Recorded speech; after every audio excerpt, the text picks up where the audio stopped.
né, um cientista muito conceituado na época em que viveu, 1744 a 1829, foi uma das primeiras teorias evolucionistas. E ela defendia o que, gente? Basicamente, ela defendia a lei do uso e desuso, tá? E a lei dos caracteres adquiridos.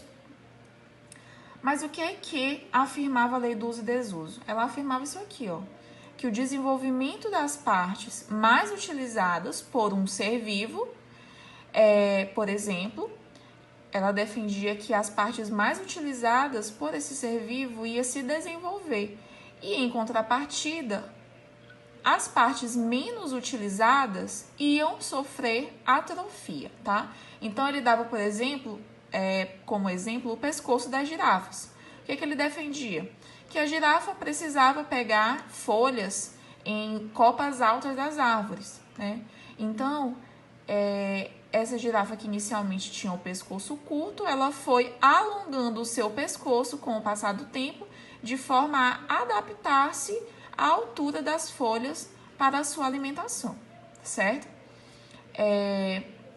E ele defendia que essas características adquiridas, elas podiam ser transmitidas aos seus descendentes, tá? Mas onde que estava a falha dessa teoria, gente? A falha estava no seguinte, que as características de um ser, hoje a gente sabe que elas são pré-determinadas pelos genes, né? Então, como que uma girafa tem um gene para pescoço curto e ao longo do tempo esse pescoço vai aumentando? A gente sabe que não é assim que funciona hoje com o desenvolvimento da genética, tá bom? E as características adquiridas não podem ser passadas adiante, ou seja, uma característica que um ser vivo adquire externamente a ele, ou seja, que não está informada no seu material genético, elas não podem ser transmitidas pelo material genético, né? Não podem ser transmitidas adiante. Então, bem aqui estava a falha dessa teoria de Lamarck, tá? Posteriormente à teoria de Lamarck, a gente tem a teoria do darwinismo, como a gente viu lá no começo da aula, vocês lembram? A teoria de Charles Darwin, né? A gente tem aí Charles Darwin vivendo entre 1809 e 1882. Como é que se dá essa teoria? Darwin defendia que as modificações que ocorrem nos seres vivos são fruto da seleção natural. Lembra que a gente falou em seleção natural lá na frente também? Pois é. Então, o que defende essa teoria? Apenas organismos mais aptos sobrevivem, tá? Então, os organismos mais preparados para a existência na Terra, para a subsistência, vão permanecer vivos, se reproduzindo, passando seus caracteres adiante, tá bom?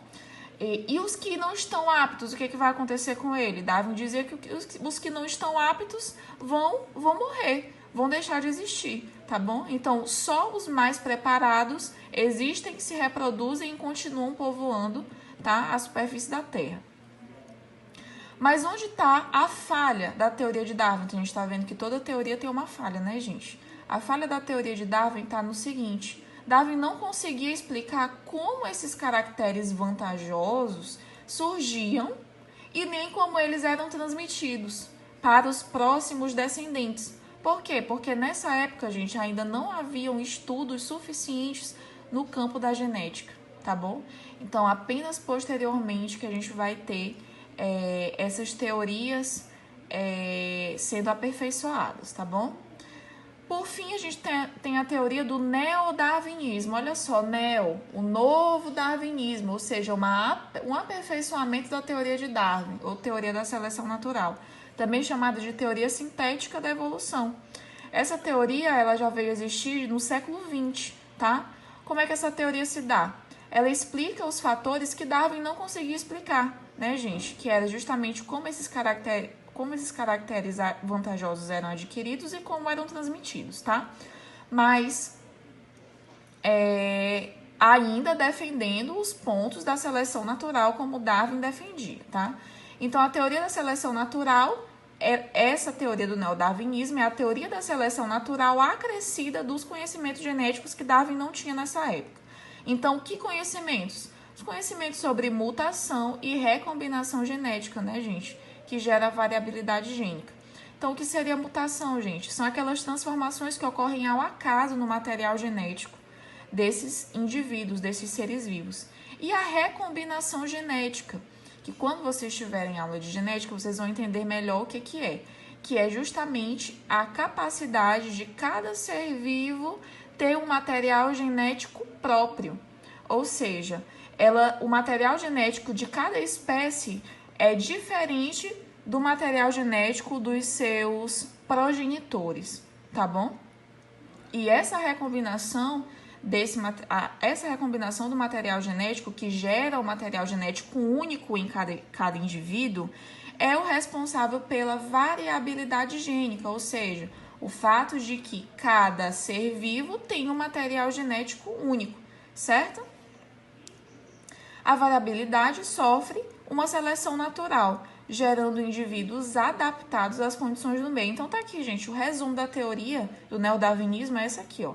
A variabilidade sofre uma seleção natural, tá? Então, a variabilidade gênica, ela vai selecionar aqueles indivíduos que têm as características que os tornam mais aptos para a existência, gerando o quê? Indivíduos mais adaptados, né, às condições do meio.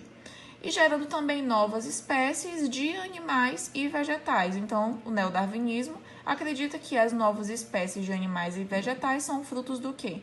Da recombinação genética, tá bom? Então, aqui a gente tem um resuminho sobre as teorias de Lamarck e Darwin, né? Então, enquanto Lamarck defendia que o pescoço da girafa ia aumentando, era curto, e para alcançar as folhas das árvores esse pescoço ia aumentando, a teoria de Darwin dizia o seguinte: não, realmente tem girafa com pescoço curto e tem girafa com pescoço longo. Mas o que acontece é que a girafa de pescoço curto, como não consegue se alimentar, ela morre. E as girafas de pescoço longo continuam existindo e passando essa característica para os seus descendentes, né?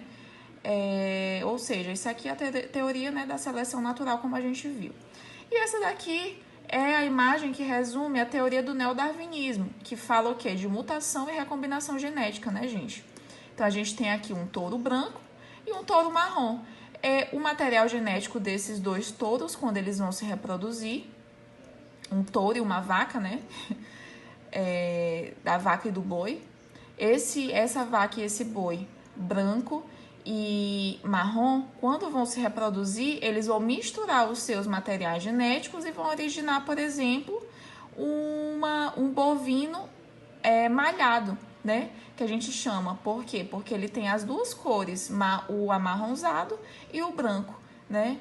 Então, o material genético, essa característica genética dele é diferente da característica genética dos seus progenitores. Então, o que ocorreu aqui, gente? Uma variabilidade genética, tá bom? Então, é isso, gente. Espero que vocês aproveitem o conteúdo e fiquem com Deus.